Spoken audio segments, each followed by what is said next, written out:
Hey everybody, I'm Mike Levy. I'm here with Sarah Moore, and we're talking Component of the Year Award. Which component is going to win one of these, a PB award?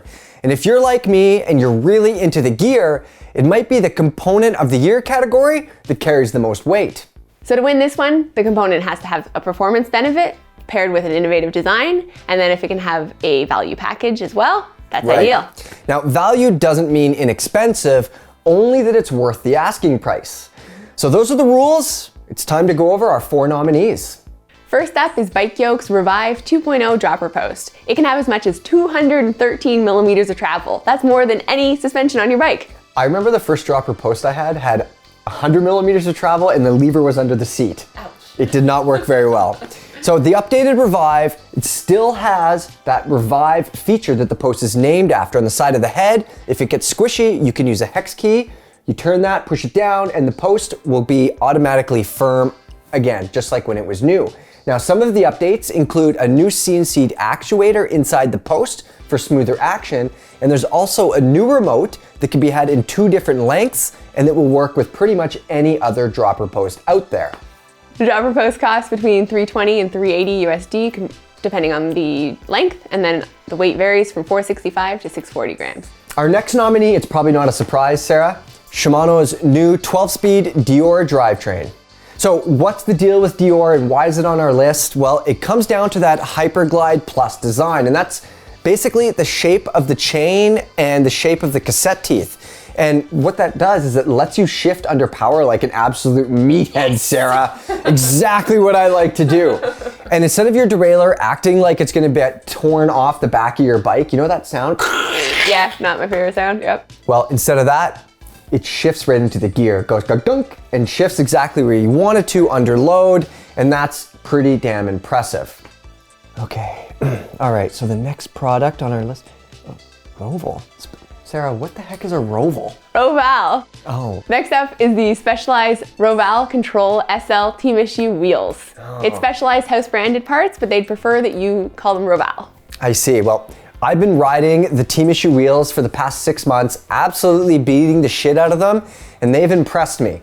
But let's look at the technical details because that's why they're on our short list for Component of the Year. Now, first off, this wheel set, Sarah, it weighs 1,283 grams with the valve stems.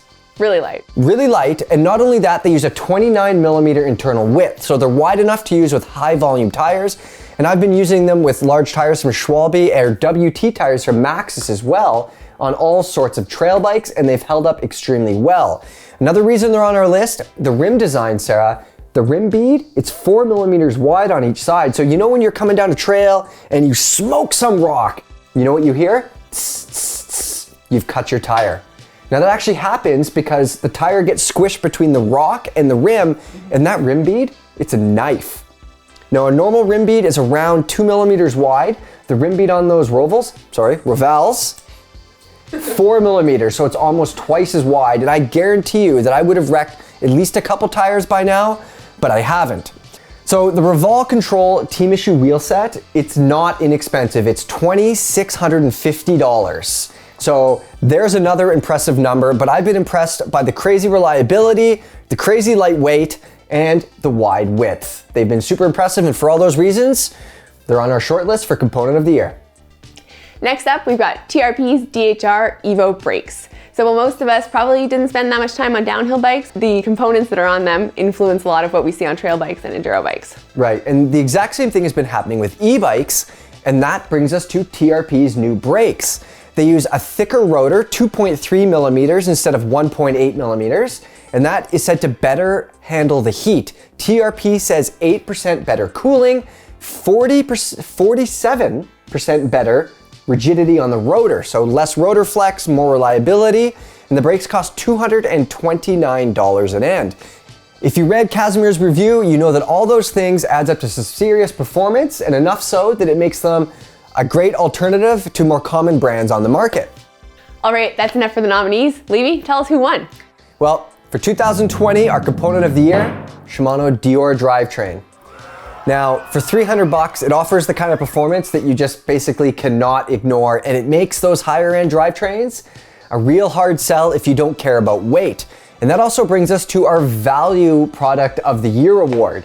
Now, we did do an article for Value Product of the Year. You could read all about it on the homepage. It includes Microshift's Advent Drivetrain, the Marzocchi Z1 Coil Spring Upgrade Kit, RockShox's Debonair Air Spring Upgrade Kit, and the Shimano Dior Drivetrain.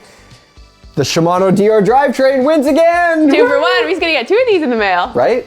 So there you have it. Shimano Dior Drivetrain wins our Component of the Year and our Value Product of the Year for 2020.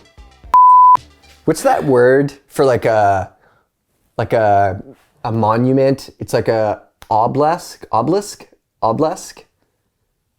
Thing, but Right? I'm close, right? I feel like I'm one letter away from getting this. Obelisk.